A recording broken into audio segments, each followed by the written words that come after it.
मंगलमूर्ति सतगुरु मिलवै सर्वाधार।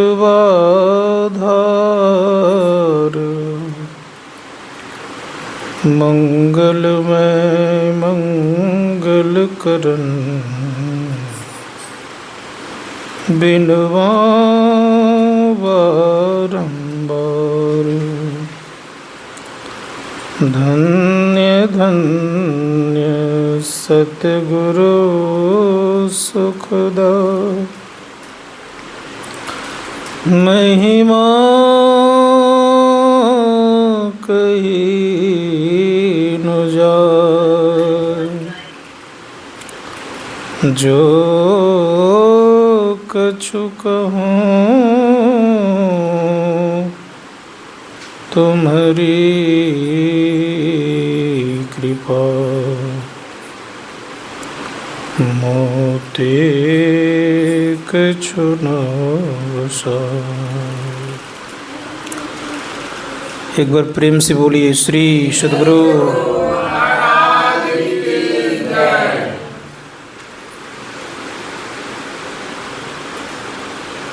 समवेत समादरणीय सज्जनवृंद, आदरणीय माताओं तथा भक्तिमती बहनों,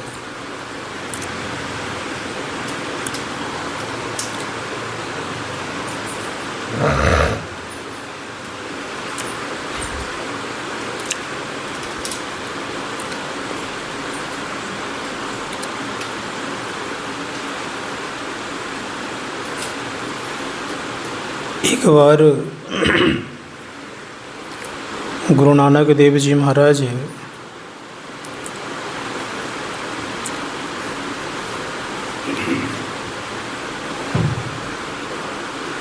अपने सहयोगियों के साथ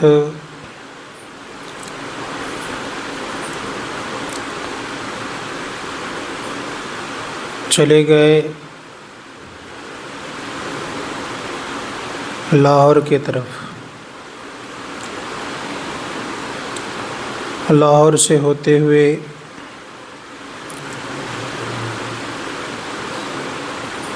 मक्का मदीना पहुंच गए।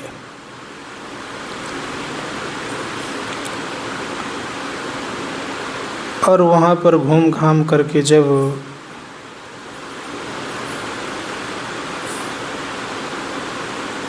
विश्राम करने का समय आया तो वहाँ रुके जहाँ पर लोग नमाज इत्यादि पढ़ते हैं।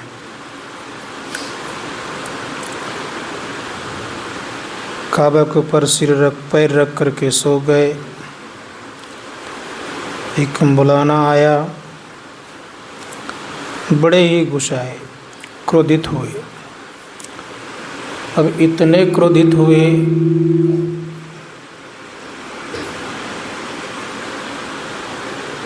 कहा कि तुम्हें दिखाई नहीं पड़ता किस पर तू पैर रख दिया है? उन्होंने कहा कि भाई मैं तो कहीं पैर रखा नहीं हूँ।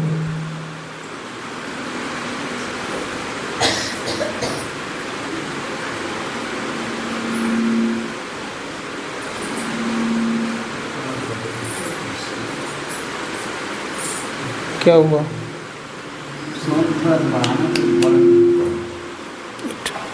हाँ,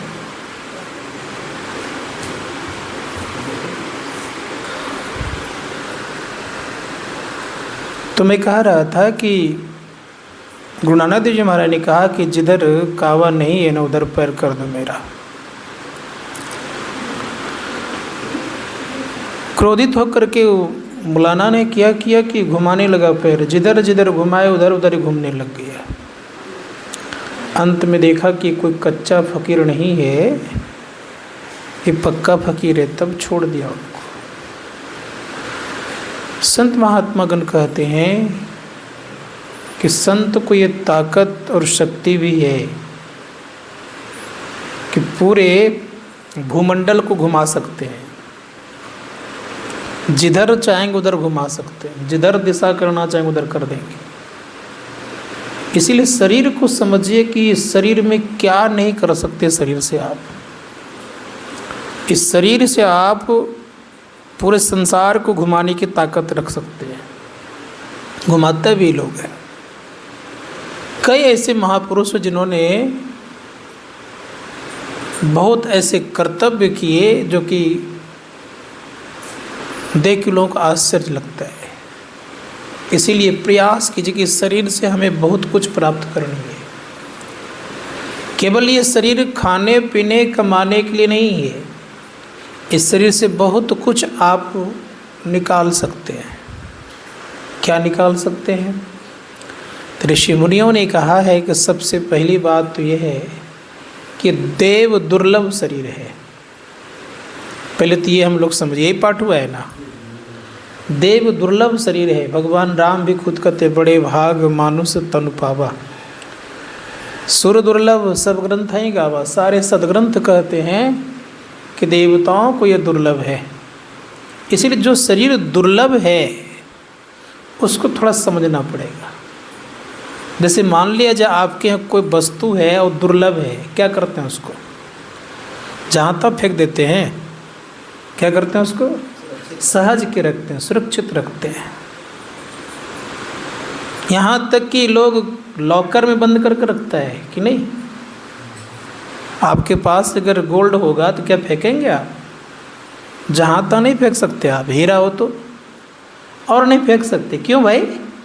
कारण क्या है? कारण ये है कि बहुमूल्य चीज़ है। और ये शरीर कितना बहुमूल्य है। आप संपूर्ण पदार्थों को कमाने की शक्ति रखते हैं। अब बताइए, हीरा विशेष कि आप विशेष? कौन विशेष? आप विशेष है। फिर भी अपने को सुरक्षित आप नहीं रख करके आपके कमाए हुए जो वस्तु है उसको आप सुरक्षित रखते हैं। कितना अंतर हम लोग अंदर में है। क्या माथा में घुस गया है। जिस वस्तु को आप कमाते हैं उसको आप सुरक्षित रखते हैं। जिनके द्वारा कमाया जाता है उसको आप सुरक्षित रख पा रहे हैं, ये समझना होगा। इसलिए संत के दृष्टि में और साधारण लोग की दृष्टि में फर्क यही है कि वो किसको महत्व देता है, किसको वो दुर्लभ बताता है। भगवान किसको दुर्लभ बता रहे हैं? भगवान ने नहीं कहा कि संसार के संपूर्ण पदार्थ दुर्लभ है। उन्होंने कहा बड़े भाग मानुष तनु पावा, सुर दुर्लभ सब ग्रंथ ही गावा। तो जो जितना दुर्लभ है उसके पीछे उतना ही परमात्मा का कहा जाए कि विशेष स्नेह भी रहता है।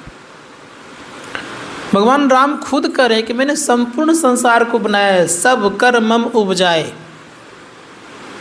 सबते अधिक मनुज मोहे भाई। सबको मैंने बनाया है, लेकिन सबसे अधिक जो मुझे भाता है, जो प्यारा है, जो सबसे सुंदर है, वो क्या है? मानव का शरीर है।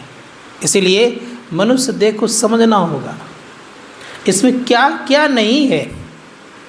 इस शरीर के संबंध में ज्ञान संकलित तंत्र ने कहा इस शरीर में सब कुछ है। उन्होंने कहा देहस्था सर्व विद्याश्च, देहस्था सर्व देवता, देहस्था सर्व तीर्थाणि, गुरुवाक्यन लभ्यते। सारी विद्याएं हैं। आप देखे होंगे कि इस शरीर में कितनी विद्याएं हैं, पता नहीं कर पाते हैं। अलग अलग विषय के अलग अलग लोग मिल निकल जाएंगे आपको। हाय तभी तो, अगर एक ही विद्या रहती तो एक विषय के जानकार लोग बनते, लेकिन अलग अलग विद्या के अलग अलग जानकार, अलग अलग विषय जानकार हैं। कारण संपूर्ण विद्या इसमें है, तभी तो अलग अलग लोग हो जाते हैं।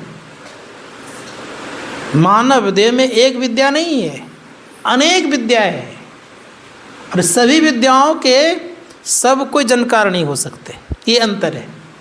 कारण उतना पढ़ नहीं पाते, उतना हमारा ये मस्तिष्क है ये विकसित नहीं हो पाता है। अगर विकसित हो जाए तो काम बन जाएगा। विकसित नहीं होने का कारण क्या है? संत महात्मागण कहते हैं कि इतना इसके पीछे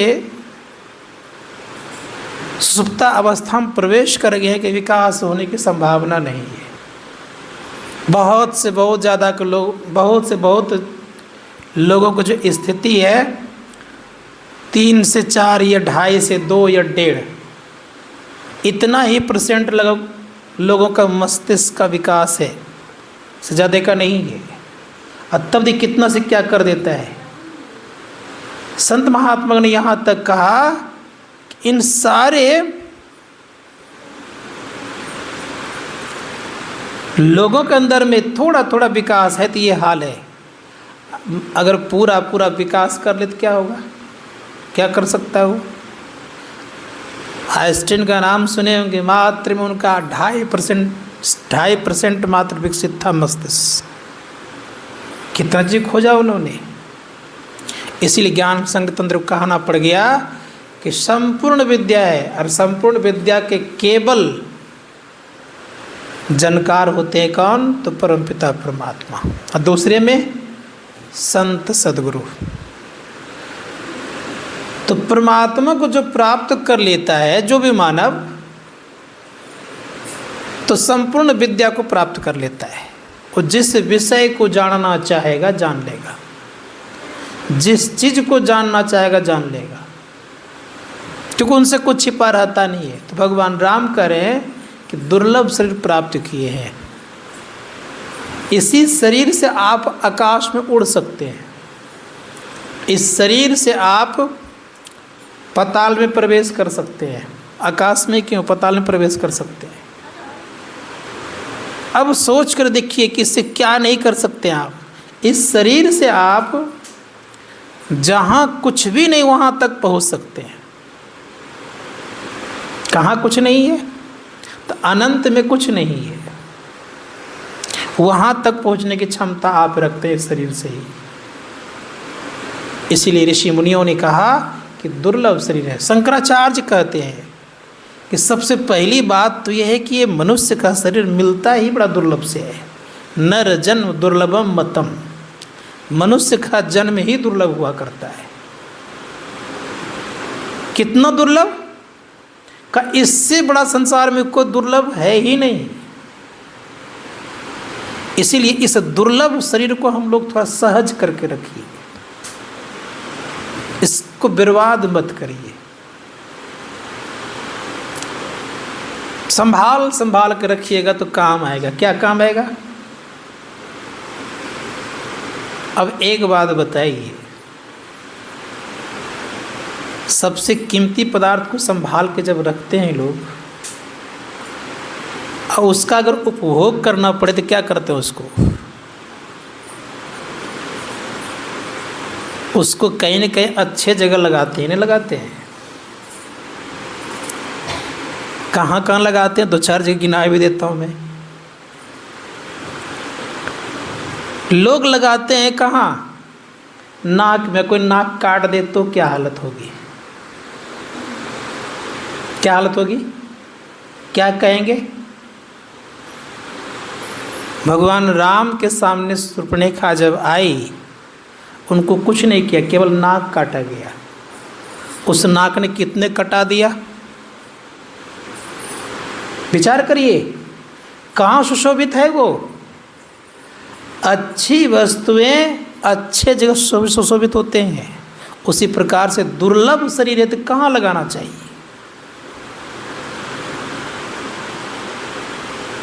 धर्मशास्त्र का दुर्लभ शरीर है तो प्रयास में सबसे दुर्लभ काम में लगाना चाहिए। कौन सा दुर्लभ काम है, का सबसे दुर्लभ काम है परमात्मा को जानना या अपने आप को जानना। एक महापुरुष ने कहा कि अपने आप को जानने के लिए मनुष्य शरीर पाना बहुत जरूरी है, दूसरा कोई उपाय नहीं है। और ये अगर इस शरीर को पा करके अगर दूसरे को जान रहे हैं तो आइंस्टीन लिखते हैं, आइंस्टीन अपनी किताब में कहते हैं कि अब जब मेरा दोबारा जन्म होगा इस संसार की वस्तु को मैं नहीं खोजूंगा।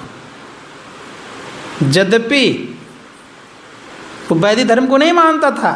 अब वो कह रहे हैं कि जब दोबारा जन्म होगा तो मैं अपने आप को खोजूंगा।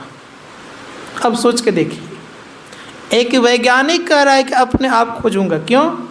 कि अपने आप को खोजने पर अत्यंत सुख है और संपूर्ण सुखों का खजाना है अपने आप को खोजने पर। इसीलिए भगवान राम कहते हैं, सुनो दुर्लभ शरीर प्राप्त किए हो, कहाँ लगा रहे हो।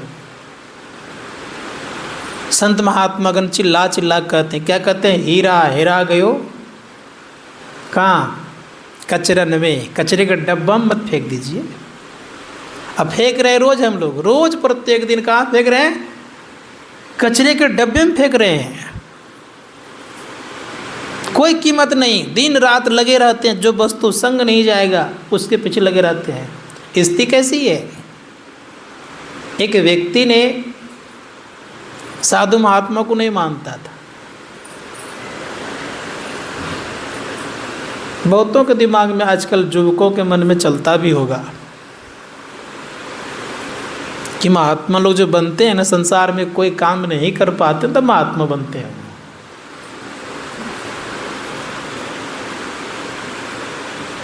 लेकिन अब वो व्यक्ति कैसा? कोई साधारण व्यक्ति नहीं।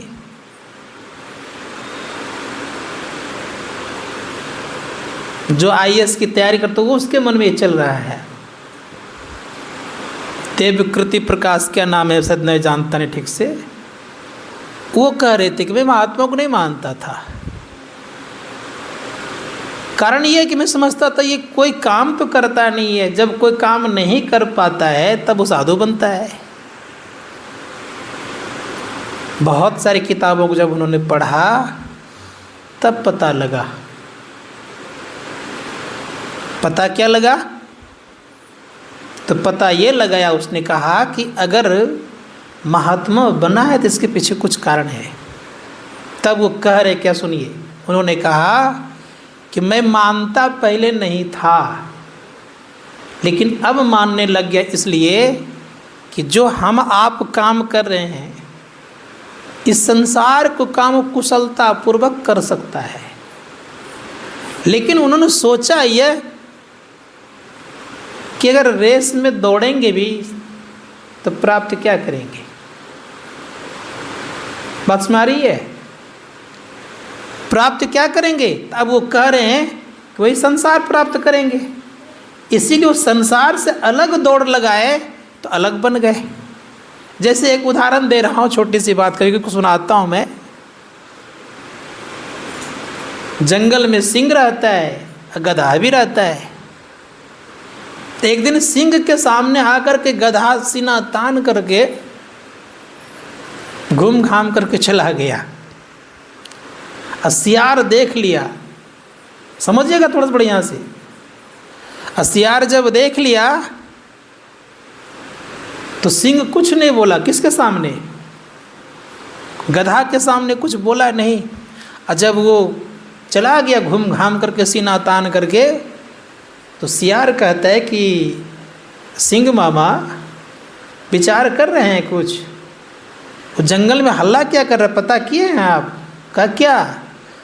कहा आज से मैं ही जंगल का राजा हो गया हूँ। आपको चुनौती दे दिया उसने, आपके सामने सीना तान करके वो पैर हिला रहे हैं क्यों? ठीक से बैठिए। कहा आपके सामने सीना तान के वो चला गया, क्या बात है?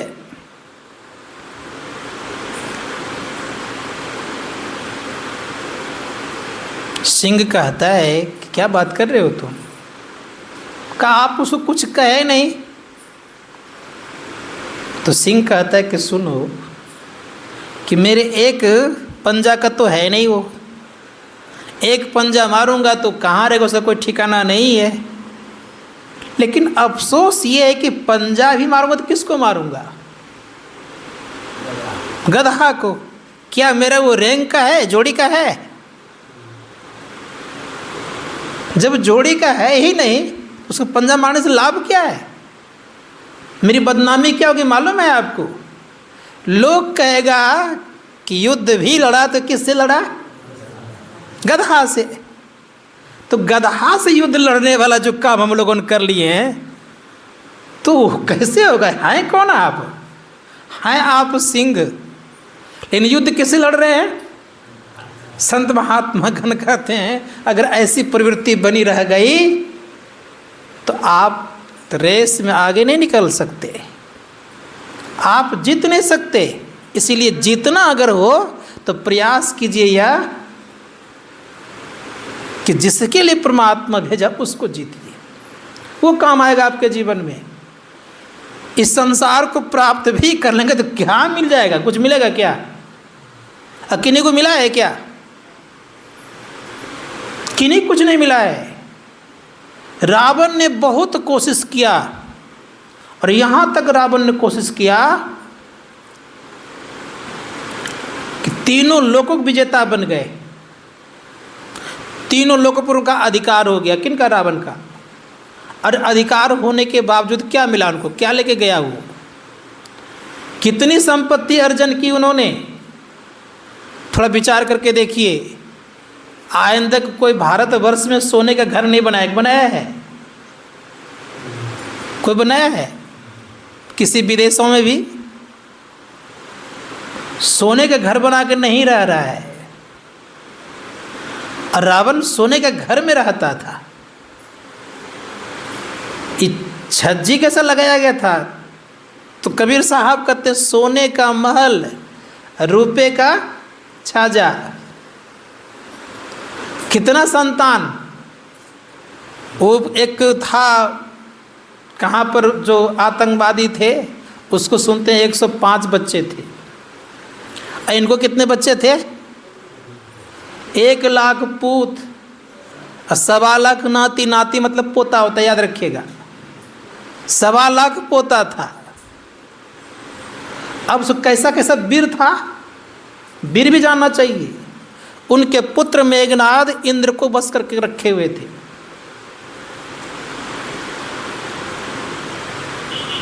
मकराक्ष बहुत बड़े शक्तिशाली, उसको कोई मार नहीं सकता था।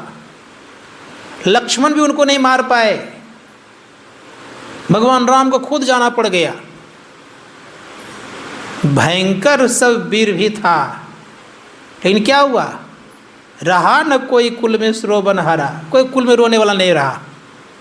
कारण क्या हुआ? संत महात्मा गण कहते हैं कि दिशा ही गलत था। क्या दिशा गलत था? दिशा ये था कि जिधर रेस में दौड़ना था उधर दौड़ा नहीं। संसार को पकड़ने में और बनाने में दौड़ा, लेकिन मिला कुछ नहीं। लेकिन वही विभीषण रेस को बदल दिया थोड़ा सा, और किधर दौड़ दिए वो दौड़ लगा दिए परमात्मा की तरफ। आज भी उनको लोग याद करते हैं और बड़े प्रेम से कहते भी हैं कि रावण भक्त की गिनती में नहीं आए, लेकिन विभीषण भक्त की गिनती में आ गए। अंतर क्या हो गया? संत महात्मा ने यहाँ तक कहा कि दौड़ना ही हो तो सही दिशा की तरफ दौड़िए, मिलेगा कुछ न कुछ। किधर दौड़िए? तो भगवान राम कहते हैं इस शरीर साधनों का घर है और इसमें मोक्ष का द्वार लगा हुआ है। एक विशेषता क्या है? साधनों का घर है और मोक्ष का द्वार लगा हुआ है। दूसरी बात क्या है इसमें? इसमें एक विशेषता और है कि केवल साधनों घर मोक्ष का द्वार ही केवल नहीं है। भगवान राम कह रहे हैं कि इस शरीर के भीतर में इतना याद रखिएगा, मोक्ष के द्वार के साथ साथ द्वार भी बड़ा विचित्र है। कैसा द्वार है? का कोई साधारण द्वार नहीं है। उस द्वार को हम हाथ से स्पर्श नहीं कर सकते हैं। उस द्वार को हम पकड़ नहीं सकते हैं। उससे कैसा द्वार होगा वो? ना उस द्वार में कोई जाने पर, उस द्वार पर ठहरने पर कोई दुखी नहीं रह सकता है। उस द्वार को केवल देखने मात्र से लोगों को सुख का अनुभव होता है। उस द्वार को केवल जिन्होंने देखा है उनका दोबारा जन्म जब होगा तो किसी कुत्ता बिल्ली हाथी घोड़ा में नहीं जाएगा। उस द्वार को मात्र देखने मात्र से मनुष्य जीवन सदा के लिए सुरक्षित हो जाता है। इसलिए धर्मशास्त्रकार कहते हैं केवल मोक्ष का द्वार ही रह जाए तो सो बात नहीं है, बहुत फायदा भी है। और क्या फायदा है? तो भगवान राम कहते हैं कि द्वार ही केवल नहीं है, साधनों का घर भी है। साधन धाम मोक्ष कर द्वारा, अब पाए न जही परलोक सवारा। इससे किसका बनता है? परलोक बनता है। परलोक बना लीजिए। परलोक किसको कहते हैं? परलोक कहते हैं जहाँ जाने पर आपको दुख नहीं हो, जहाँ जाने पर मृत्यु नहीं हो, जहाँ जाने पर किसी प्रकार का संशय नहीं रहे, ऐसे स्थान का नाम है परलोक। ऐसा नहीं है कि जहाँ गए तो वहाँ दुख हो जाए, संशय हो जाए, घृणा हो जाए, ईर्ष्या हो जाए, ऐसा जगह वो नहीं है। स्वर्ग नहीं है वो। परलोक से मतलब ये मत समझेगा स्वर्ग बन गया मेरा, सो बात नहीं है। जहाँ कुछ भी नहीं आपके जीवन में व्याप्ता हो वो स्थान। इसलिए कहा इस शरीर से आप परलोक बना सकते हैं। तब भगवान राम कहने लग गए कि परलोक के बाद क्या बनेगा, और जिन्होंने परलोक बनाना नहीं चाहेगा क्या करिएगा उसके लिए। जो सत्संग में आना ही नहीं चाहेगा, जबरदस्ती खींच खाच के ले आइएगा तो उसका क्या होगा। जो अपने को ही सब कुछ समझे तो क्या करिएगा, उसके लिए बताया गया। अब सुनिए क्या कहते हैं। जो न तरई भव सागर नर समाज असपाय, सोकृत निंदक मंदमति आत्महन गति जाए। कहा उसको आत्महत्या का पाप लगता है। और उसके पहले क्या कहा, और उसके पहले का भगवान श्री राम ने, भगवान राम की वाणी है, भगवान राम कहते हैं साधन धाम मोक्ष कर द्वारा, अब पाई न जही परलोक सवारा, सो प्रत्र दुख पावई। जिन्होंने साधना नहीं की, मोक्ष का द्वार को जान करके भी नहीं पता लगाया, तो क्या होगा का सो प्रत्र दुख पावई, सिर धुनि धुनि पछताए, काल ही कर्म ईश्वर ही मिथ्या दोष लगाए। संजोग ऐसा था, एक राजा के दरवाजे पर एक हाथी बंधा हुआ था। तो नहला धुलाकर महावत ने हाथी को बांध दिया। पूछा संत कबीर साहब से, कहा कि महाराज हाथी नहला धुला के लाया गया और अपने माथा पर धूल डाल रहा था। तो संत कबीर साहब कहते धूल नहीं डाल रहा था, माथा को धुन रहा था। कहा क्यों? कहा इसलिए धुन रहा था कि मानुष जन्म कब पाइयों भजियों परमानंद, मनुष्य जीवन कब मिलेगा, इसी कारण से माथा धुन रहा था। राज द्वारे बांधिया माथा धुनत गजेंद्र, मानुष जन्म कब पाइयों भजियों परमानंद। कबीर साहब ने उत्तर दिया। लगे हाथ रहीम कबीर के पास पहुंचा और उनसे पूछा कि कबीर, उनसे पूछा कि हाथी बंधा हुआ है और वो अपने सूंड से माथा पर धूल ले रहा है, क्या कारण है? रहीम कवि कहते हैं कि धूल नहीं रहे। कहा तब धूल धरत निज शीश पर, कहो रहीम कही काज। उत्तर देते रहीम कवि, कहते जेही रज मुनि पत्नी तर गई, सो खोजत गजराज। कहा कि जिस रज से अहिल्या तर गई थी, उसी रज को हाथी खोज रहा है, गजराज खोज रहा है। तो किस रज से तर गई थी? संत महात्मा गण कहते हैं कि भगवान के चरण स्पर्श होते इस पत्थर नारी बन गई। तो रहीम कवि ने कहा वही खोज रहे हैं वो, जही रज मुनि पत्नी तर गई सो खोजत गजराज। इसीलिए प्रयास करना चाहिए। कबीर साहब ने कहा कि वो मनुष्य जन्म पाने के लिए माथा धुन रहे हैं, हम लोगों को मिला है तो हम लोग क्या धुन रहे हैं? विचार करके देखिए, हम लोग कहाँ जा रहे हैं? सोचना पड़ेगा। इसलिए सोचना यह है कि एक हाथी माथा धुन रहा है कि मनुष्य जीवन मिले जल्दी, हम लोगों को मिला है तो कोई इसका महत्व दे नहीं रहे हैं। तो कह क्या रहे हैं? सो प्रत्र दुख पावई सिर धुनि धुनि पचता है। दोष किसको किसको लगा रहे हैं भाई? दोष लगाने में तो बड़े माहिर हैं हम लोग। इतने माहिर हैं कि संसार में सभी प्राणियों श्रेष्ठ है दोष लगाने में। कितना सुंदर दोष लगाते हैं। कोई प्राणी दोष नहीं लगाता मनुष्य को छोड़ करके, ना कभी कुत्ता हाथी घोड़ा बैल गधा किसी को दोष नहीं लगाता है। लेकिन मनुष्य बहुत दोष लगाने में ताकत है। इतना दोष लगाता है किसको किसको? काल ही कर्म ही ईश्वर ही मिथ्या दोष लगाए, अपना दोष नहीं देखें कभी भी। ब्रह्मा जी की सृष्टि बड़ी गजब की है। उन्होंने क्या किया है मनुष्य को जानते हैं?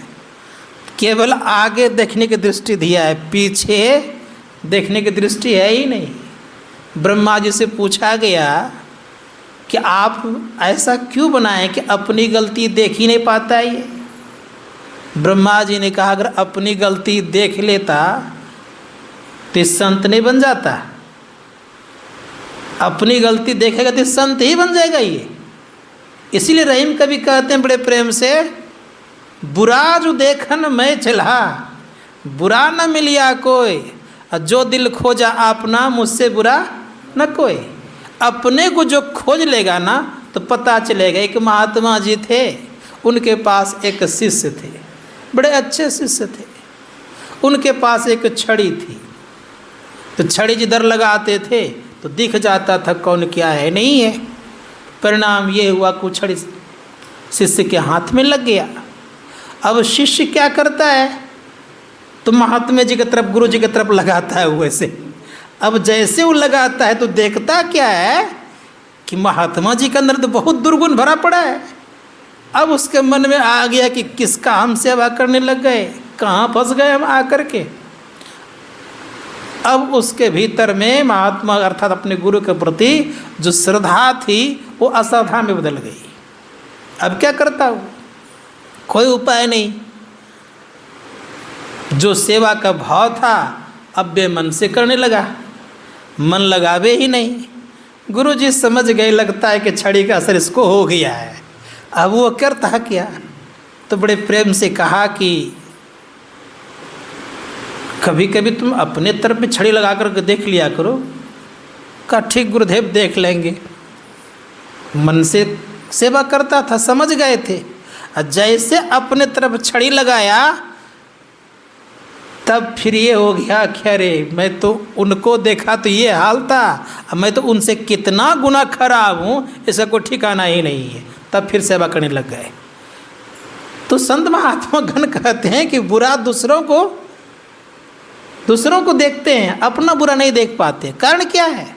कारण ये है कि ब्रह्मा जी ने सबको आगे देखने के लिए बनाया है, पीछे देखने नहीं। तो रहीम कवि ने कहा कि भाई सुनो, अपने को खोजोगे ना तुम पता कर लो कहाँ तक हम हैं।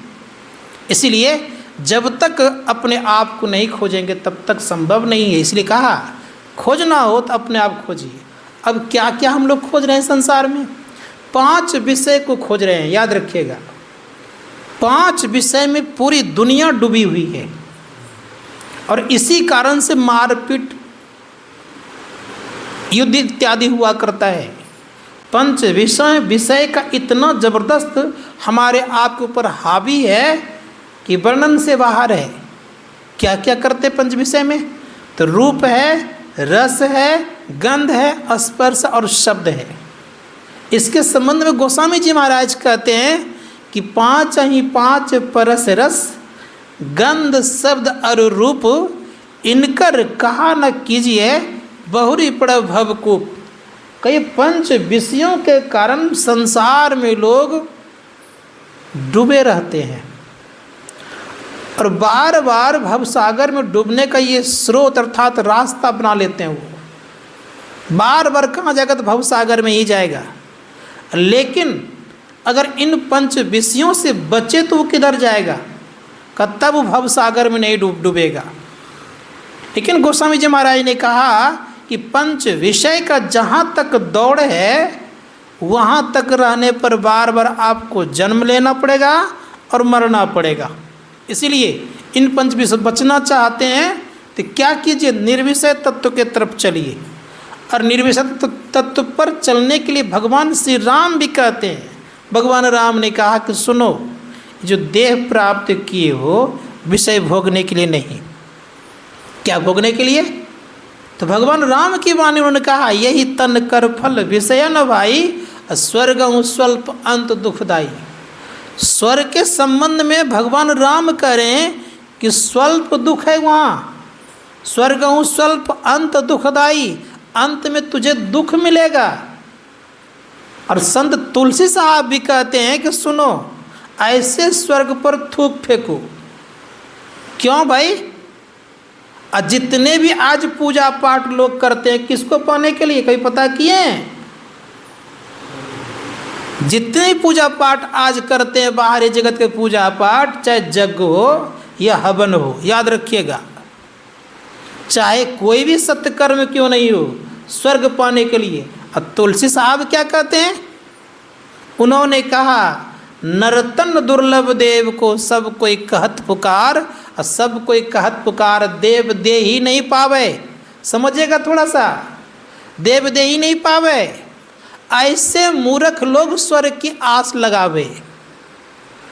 अब पुण्य छीन होए सोई देव स्वर्ग से नरक में आवे, भर में चारों खान पुण्य ताहि रिझावे, तुलसी सतमत गत कहो, स्वर्ग पर करो खखार, नरतन दुर्लभ देव को सब कोई कहत पुकार। करते हैं हम पूजा पाठ हवन तवन करते हैं, क्या प्राप्त करते हैं? स्वर्ग। असंत कह रहे हैं कि ऐसे स्वर्ग पर थूक क्यों? तो भगवान राम की वाणी चरितार्थ हो रही है कि स्वर्ग हूँ स्वल्प अंत दुखदाई। मान लिया जाए एक राजा था,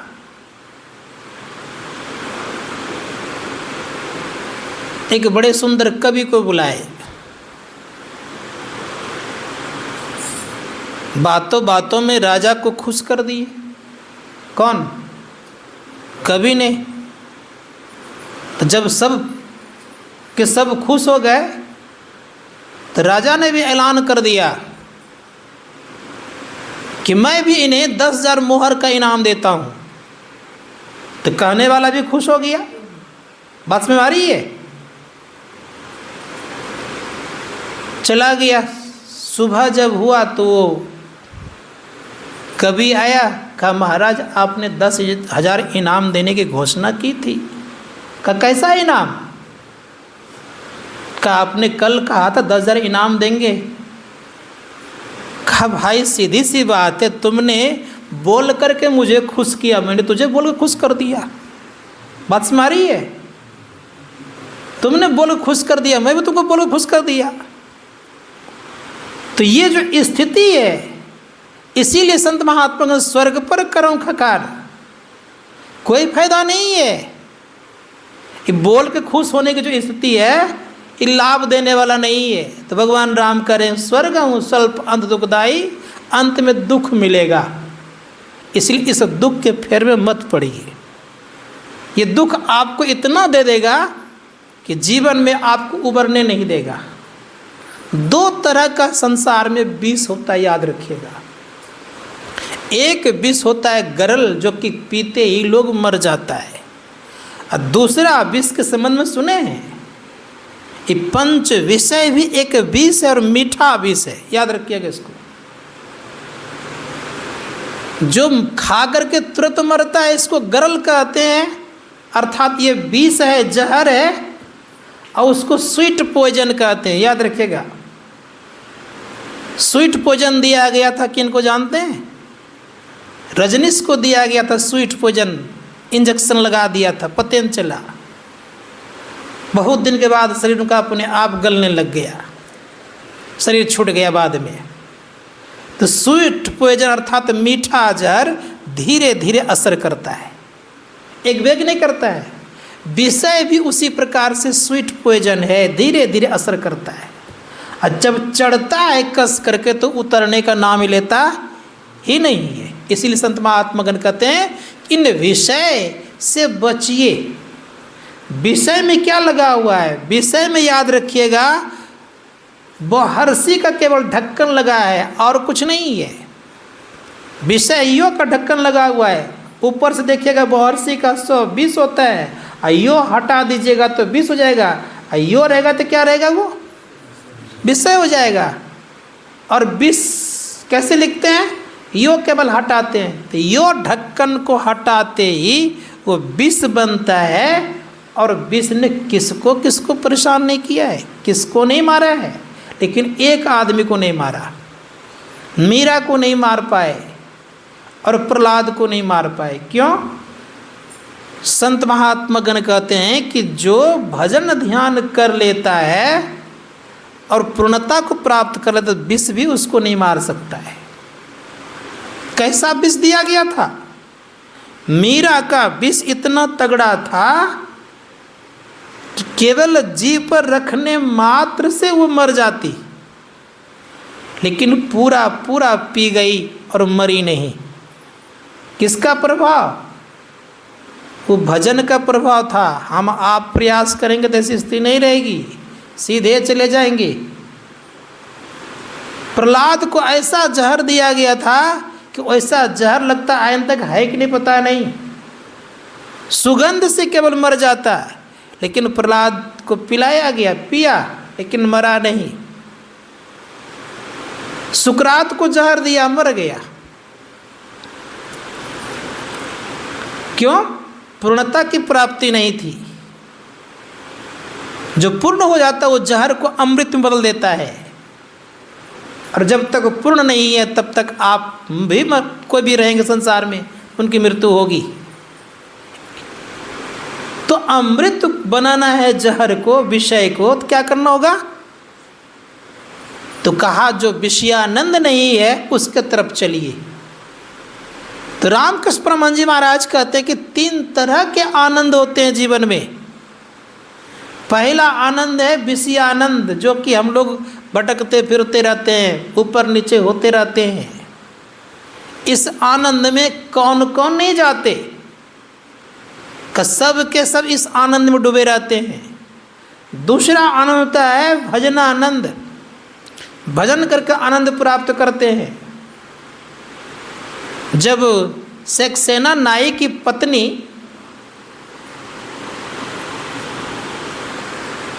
कुछ तो करते नहीं थे, शादी हो गई, उसके पहले से भजन ध्यान करते थे।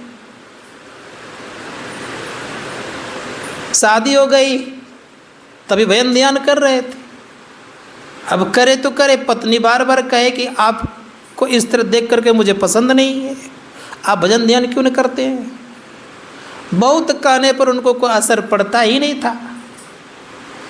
संजोग ये हुआ सक्सेना नाई की पत्नी भाग गई।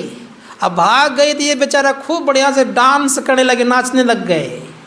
क्या हुआ? खर एक बंधन खत्म हो गया, मेरा कल्याण हो गया, पूरा पूरा भजन करने लग गए। आप लोगों की पत्नी भाग जाएगी तो क्या करिएगा? रोने लग जाइएगा। लेकिन क्या हुआ? उनका खूब नाच करने लग गए। संत महात्मा गण कहते हैं सक्सेना नाई जब भजन करते थे तो पूरा पूरा फेमस हो गए थे कि इनके ऐसा हजामत करने संसार में कोई है ही नहीं। राजा खबर चला गया, राजा ने बुलाया। तो जब बुलाने गए तो भजन पर बैठे हुए थे। कहा सिपाहियों को भेजो और उसको पकड़ धकड़ करके ले आओ। तो जैसे सिपाहियों को भेजा तो भगवान श्री कृष्ण नाई उसी सक्सेना नाई के रूप में आकर के चले गए। उस राजा को रोग था। अब रोग था, जैसे ही दाढ़ी बनाए, हजामत बनाए अब बनाते उनका रोग मुक्त हो गया।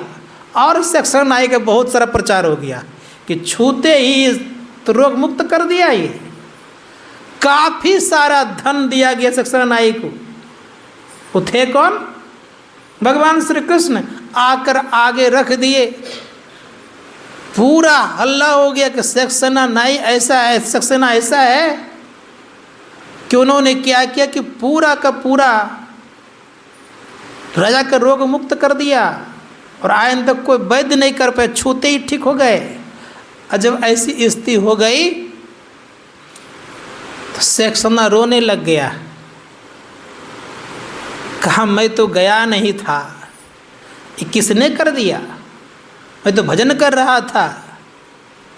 तो अब सोच करके देखिए कि भजन करने वाले का काम कौन करते हैं, विचार करके देखिए। तो मैं कह रहा था कि भजन आनंद बड़ा अच्छा आनंद है, ये सबसे अच्छा आनंद है, विषय से बढ़िया आनंद है भजन का आनंद। नरसिंह मेहता को लीजिए, भजन करने में बड़े आनंद लेते थे।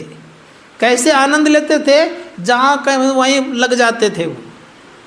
संजोग से बेटी की सगाई थी, कुछ देना था, सामान लेने के लिए गए थे, विवाह होने को थी, लाने के लिए जब गए तो एक जगह कीर्तन हो रहा था, वहीं रह गए। अब इधर क्या होता है, भगवान श्री कृष्ण नरसिंह मेहता के रूप में आ गए, पत्नी के साथ गठबंधन कर लिए, विवाह शादी कर दिए, बेटी को विदा भी कर दिए। और उसके बाद परिणाम क्या हुआ? अफसोस करते करते करते वो घर आ रहा है, देखता है कि सब के सब चले गए। अब ये डर के हमारे पत्नी से क्या बोलेंगे, तो कुछ बोल नहीं रहे। सबों ने कहा अरे बहुत सुंदर आपकी बेटी की शादी हुई, बहुत बढ़िया सब कुछ हो गया। कहा किसने किया? कहा आप ही तो किए हैं, आप सब विध व्यवहार तो किए ही हैं। आंखों से आंसू बहने लग गया। और जब पत्नी की बारी आई तो पत्नी पूछती है कि आपका जब बेटा मर गया तो आप नाच कर रहे थे, और जब मैं मरूंगा तो क्या करिएगा आप? कहा मैं ढोल बजा के पूरा गांव में हल्ला करूंगा कि मैं मुक्त हो गया। अब सोच के देखिए क्या कारण था। कारण ये था, संत महात्मागण कहते हैं कि जिसको उनसे लगन हो जाता है वो जान जाता है कि जो संसार में आए हैं वो जाएगा ही, और जिनको उनसे लगन नहीं लगता उनको लगता है कि ये संसार ऐसा है। थाले बजा के नाच रहे थे, और जब पत्नी पूछती मैं मरूंगा तब क्या करिएगा? का ढोल बजा के नाचूंगा। संत महात्मागण ने कहा कि उनसे लगन लगने पर पता चलता है। एक वकील साहब थे, बड़े अच्छे थे, वकालत करते थे। परिणाम ये हुआ एक लड़का था उनका जीवन में, स्थिति ये हो गई कि संजोग बीमार पड़ा हुआ था, शरीर छूट गया। वकील साहब वकालत करने गए थे, अब चले तो गए, बच्चे की मृत्यु हो गई। और जब हो गई तो परिणाम ये हुआ, पत्नी जैसे आते थे वैसे जा कर के दरवाजे पर खड़ी हो गई, बातचीत करते अंदर आ गई, पानी उन्हें पिलाया गया। पत्नी पूछती है कि मुझे ये बात बताइए, अगर आपको कोई एक वस्तु रखने के लिए दिया गया हो और वो वस्तु मुझसे मांग करके ले जाए तो कोई आपको दुख? पत्नी को तो नहीं, कोई दुख नहीं हमको है। तो ले गई, जिस कमरे में की मृत्यु हो गई तो उस कमरे में लेकर जब वो गई, कहा ये परमात्मा ने आपको दिया था रखने के लिए, मुझसे लेकर के चले गए। तो ज्ञान था। तो संत महात्मा गण कहते ये ज्ञान कहाँ होगा? ये ज्ञान होगा आपको भजन करने पर। संसार की वस्तुओं को प्राप्त करने में ये ज्ञान आपको नहीं होगा। तीसरा आनंद आपका है परमानंद। ये सबसे अनमोल आनंद है। इस आनंद के सामने कोई आनंद टिकता ही नहीं है। ये कब होता है? कि ये परमात्मा की प्राप्ति पर होता है। जिस दिन परमात्मा को प्राप्त करेंगे ये सदा के लिए रहता है, कहीं मिटता नहीं ये आनंद।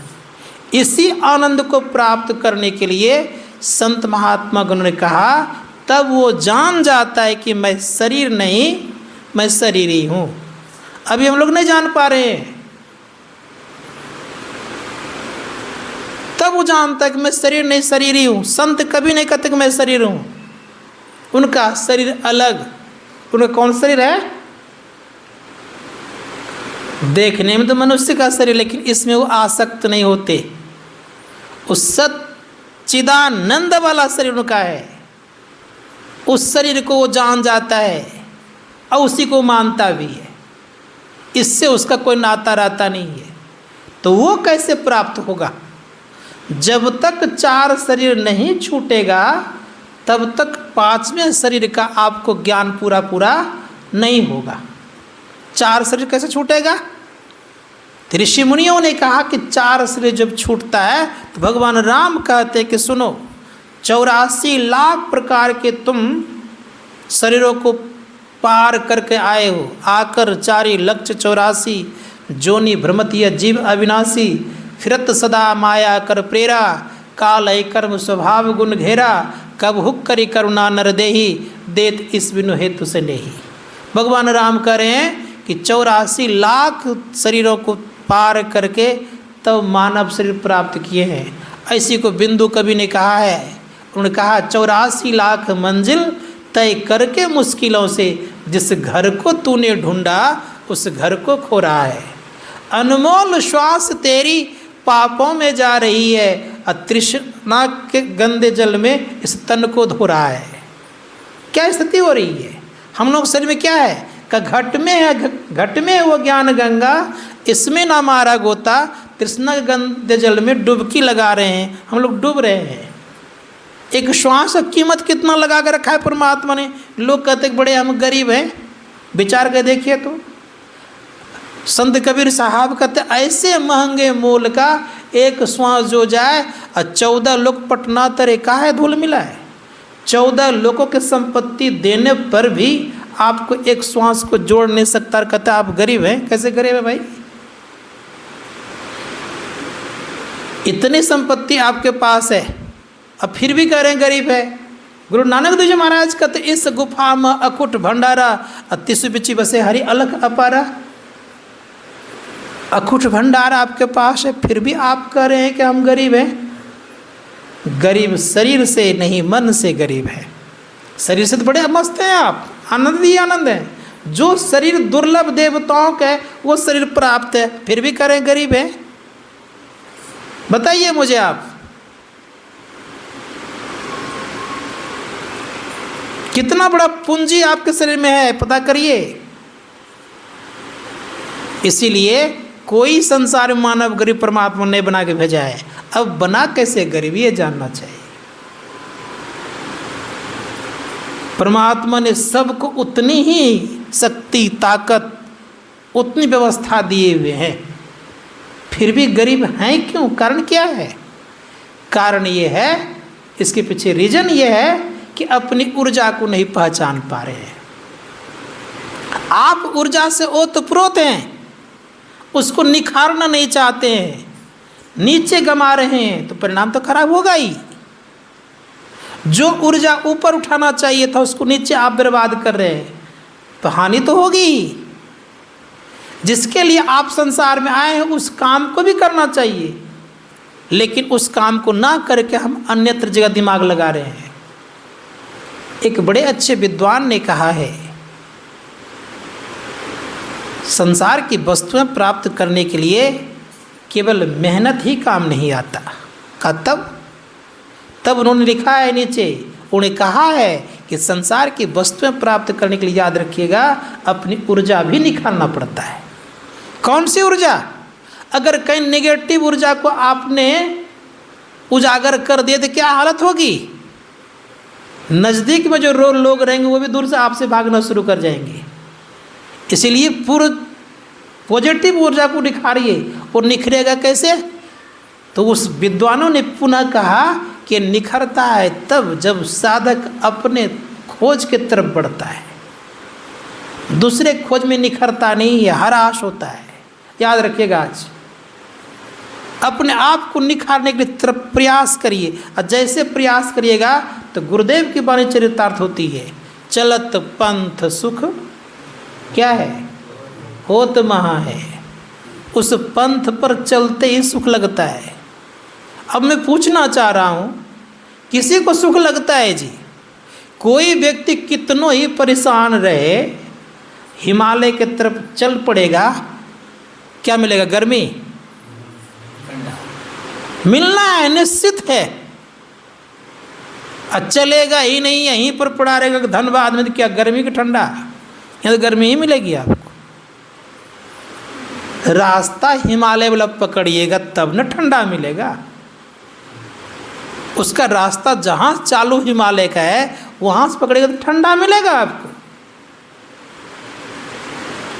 रास्ता पकड़ लिए है, क्या कहते हैं, यहाँ वाला, तो क्या क्या मिलेगा?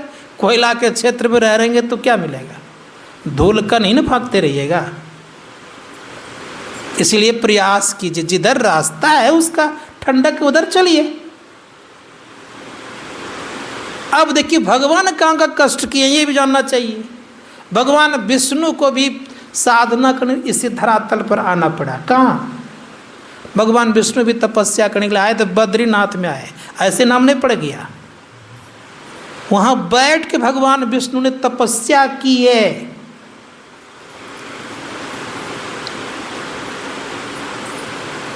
हम लोग तो केवल सुनते थे कि भगवान शिव भी तपस्या किए हैं, भगवान विष्णु तपस्या किए हैं, तब वो उस स्थल को आज भी लोग सुरक्षित दृष्टि से रखते हैं, तब वो प्रसिद्ध जगह भी हो गया। तो कहने मेरा अभिप्राय ये था कि तपस्या किया उन्होंने, तो आज वो स्थल पूजनीय और वंदनीय है। तब आज लाखों लोगों का पेट भरता है वहाँ के स्थान से। तो मेरा कहना मतलब ये, आज एक गुरु महाराज ने साधना की, हजारों लोगों का काम बनता है। तो कहने का अभिप्राय मेरा ये था कि हम लोग अगर साधना करेंगे, पॉजिटिव ऊर्जा के पास रहेंगे, पॉजिटिव ऊर्जा उगा लेंगे, उत्पन्न कर लेंगे, व्यवस्था होगी। लेकिन याद रखिएगा, बहुत अच्छे स्वभाव वाले व्यक्ति आप हैं, अगर आपके जीवन में ऊर्जा निगेटिव है तो दुख आएगा ही, कितना कुछ करिएगा तो।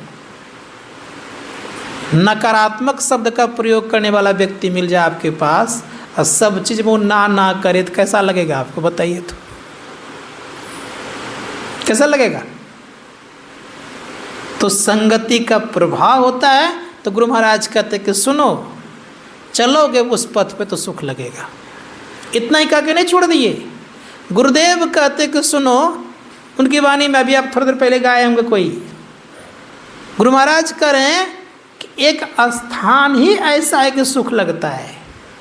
महर्षि परमहंस महाराज कहते थे कभी कभी, देखो जी, आँख से नीचे रहोगे ना, इसका नाम है दुखमना, दुखमनिया। आँख से ऊपर जाओगे ना, इसका नाम है सुखमनिया। गुरुदेव कहते हैं कि सुखमनिया में मोरी नज़र लागी। जिनकी नज़र लग जाएगी तो क्या होगा? तो सुख लगेगा उनको। अका कैसे नज़र लगेगा तो बता रहे हैं, करे देखो दो तरफ खाई है। कभी कभी आप लोग देहातों में नहीं चले होंगे, मैं चला हूँ, कभी बता रहा हूँ आपको। वो बिजली का पोल नहीं होता है, उसको दे देता है। अब इधर भी गड्ढा, इधर भी गड्ढा, इधर भी पानी, इधर भी पानी, और उसी पोल पर चलना पड़ता है। बताइए क्या करेगा? अब क्या स्थिति होगी? अब कहीं अगर इधर झुका तो, धड़ाम से इधर झुका तो स्थिति क्या है? पोल पर चलने वाला व्यक्ति सीधे देखता है वो। तो गुरुदेव कहते हैं अगल बगल कहीं दृष्टि ना डोले, सन्मुख बिंदु पकड़ लागी और सुखमनिया मोरी नजर लागी। अगल बगल करेंगे तो दुख होगा ही, क्योंकि वो सन्मुख डगर है। इसीलिए कहा सुरत संभारो अधर चढ़ाओ, झिलमिल ज्योति जगाओरी। सुरत को संभालिए, अधर में चढ़ाइए, झिलमिल दिखेगा। जब तक सुरत को संभालेंगे ही नहीं तो कहाँ झिलमिल दिखेगा? संभालना पड़ता है। कैसे?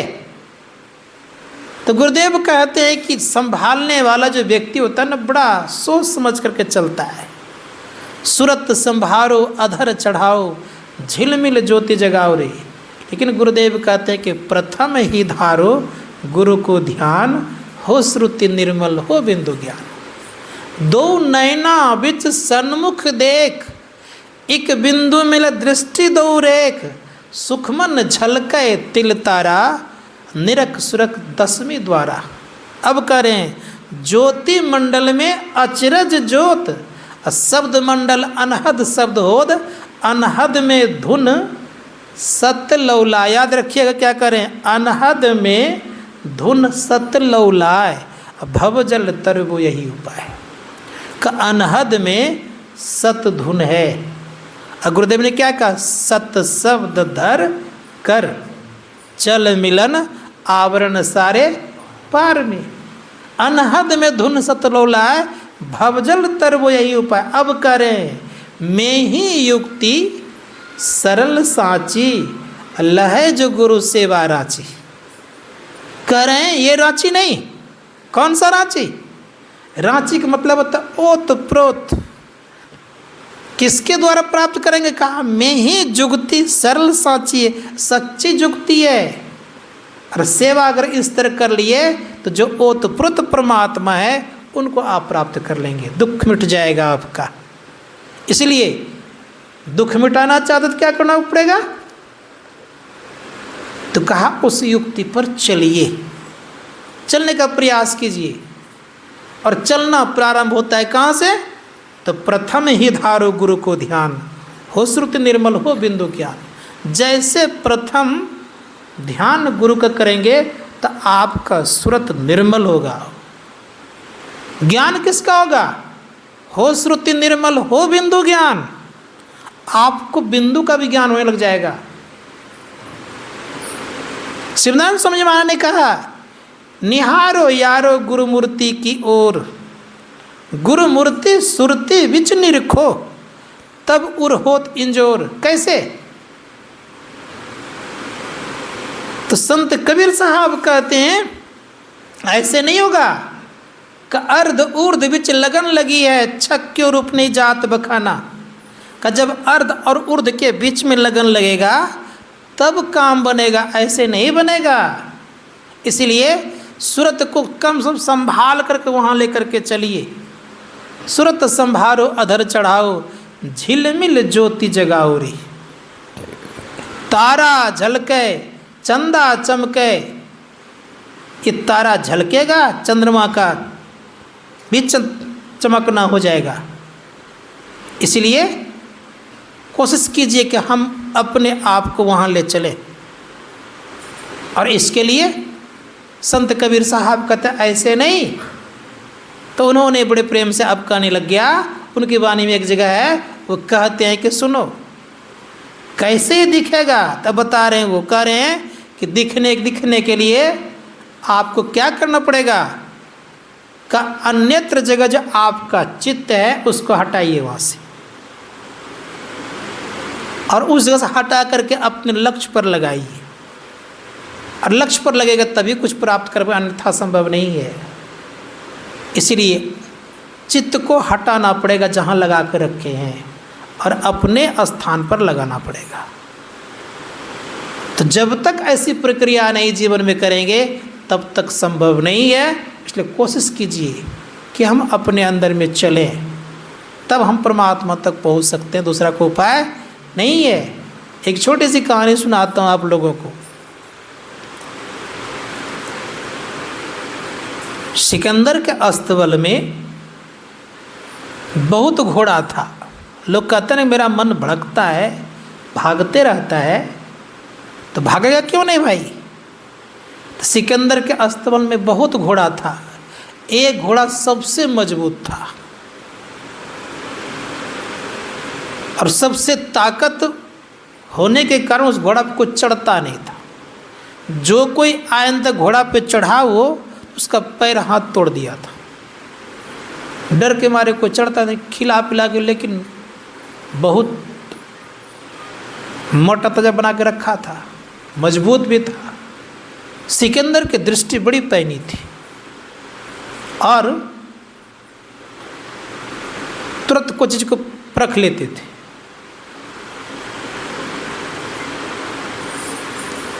सिकंदर पूछता है एक दिन अस्तबल में आकर के, इस घोड़ा पर कौन चढ़ता है? कहा सम्राट इस घोड़ा पर कोई चढ़ता नहीं। कहा क्यों? कहा सम्राट इस घोड़े पर जो चढ़ता है उसका पैर हाथ तोड़ देता है। सिकंदर समझ गए। कहा देखो कल मेरी इच्छा है इस घोड़े का सवारी करने की, इसको खिला पिला के प्लान कस देना। कहा ठीक है। खिला पिला करके अस्तबल में जो रहता था उसने क्या किया, घोड़ा को कस दिया। सिकंदर आया, एकदम सवेरे सवेरे आया कि सूर्य उगने वाला ही था। आके घोड़ा पर चढ़ा और सूर्य की तरफ दौड़ाया। दौड़ाते दौड़ाते घोड़ा को पस्त कर दिया। देखा कि सूर्य पक्का एकदम मध्य में आ गया है, तो घोड़ा को बांध दिया। अब सूर्य ढलने लग गया, पीछे तरफ जाने लगा, तो फिर दौड़ाया उधर से। दौड़ाते दौड़ाते घोड़ा पस्त, कुछ नहीं किया उसने। ना सिकंदर को पैर तोड़ पाया, ना हाथ तोड़ पाया, आराम से घोड़ा ही पस्त हो गया। बाहर का घोड़ा था, याद रखिएगा। हम लोग परेशान कौन करता है? भीतर का घोड़ा। बाहर का घोड़ा था तो बाहर के सूर्य की तरफ दौड़ाया। अब भीतर घोड़ा है तो किधर दौड़ाना पड़ेगा? भीतर के सूर्य की तरफ दौड़ाइए, घोड़ा पस्त हो जाएगा। संत महात्मागण कहते हैं कि मन रूपी घोड़ा को भीतर के सूर्य की तरफ दौड़ाएंगे तो पस्त हो जाएगा, तब ये भड़केगा नहीं। बाहर का घोड़ा था तो छाया देख करके भड़कता था, अब भीतर घोड़ा है तो माया देख करके भड़कता है, याद रखिएगा। तो माया और छाया में ढेर अंतर नहीं है। समझ रहे हैं मेरी बात को? संत महात्मागण कहते हैं कि माया और छाया में ढेर अंतर नहीं है। छाया को भी नहीं पकड़ सकिएगा और माया को भी नहीं पकड़ सकिएगा। छाया भी पकड़ाता है कब? एक बालक था, बड़े प्रेम से खेल रहा था। संजोग ये हुआ कि एक छाया बन गया बालक का। अब उसको पकड़ने के लिए दौड़े तो छाया, बालक ही था, वो दौड़ लगाए, जो जो चले तो छाया दूर भागते जाए। अब इस दृश्य को देख करके खूब रोने लग गया। माँ बड़े दिमाग वाली थी, उसने क्या किया, समझ गया कि छाया को पकड़ना चाह रहा था, पकड़ नहीं पा रहा है, इसीलिए ये रो रहा है। तो माँ उधर से आई, दोनों हाथ लिया और उसका माथा पकड़ा दिया। ऐसे जैसे माथा पकड़ाया तो बच्चा खुश हो गया, समझ गया कि छाया पकड़ा गया। उसी प्रकार से याद रखिएगा, अपने आप को पकड़ लीजिएगा तो माया पकड़ा जाएगी। जिस प्रकार से छाया को पकड़ने के लिए उस बच्चा ने क्या किया, अपने आप को पकड़ा, उसी प्रकार से अपने आप को पकड़ लीजिएगा तो माया पकड़ा जाएगी। और अपने आप के अलावा किसी को पकड़ के रखिएगा तो माया पकड़ाने वाली नहीं है। कि संत महात्मा ने कहा कि कोशिश कीजिए कि अपने आप को हम पकड़ें, और अपने आप को पकड़ने के लिए कोई संसार में दूसरा उपाय नहीं है। इसलिए गुरुदेव कहते, खोजो पंथी पंथ तेरे घट भीतरे, तू और तेरो पी भी घट ही अंतरे। इसलिए इसी शरीर में हम आप क्या कर सकते हैं, तो उपनिषद कारणे का इस शरीर को शिवालय, देवालय, ठाकुरबाड़ी बना सकते हैं। और ठाकुर जी की प्राप्ति भी, शिव जी की प्राप्ति भी, राम की प्राप्ति भी इसी शरीर में होगा। इसलिए उपनिषदकार ने कहा कि बिंदुनाद महालिंगम शिव शक्ति निकेतनम देहं शिवालयं प्रोक्तम सिद्धम सर्वदेहिनाम। बिंदुनाद महालिंग है, शिव शक्ति का घर है, और इस शरीर में सभी को सिद्धि मिलती है। इसलिए प्रयास कीजिए हम लोग इस शरीर को शिवालय बनाएं, और शिवालय बना करके खुद अपने आप को पहचाने, जिससे कि परम कल्याण होगा। बोलिए प्रेम से श्री सद्गुरु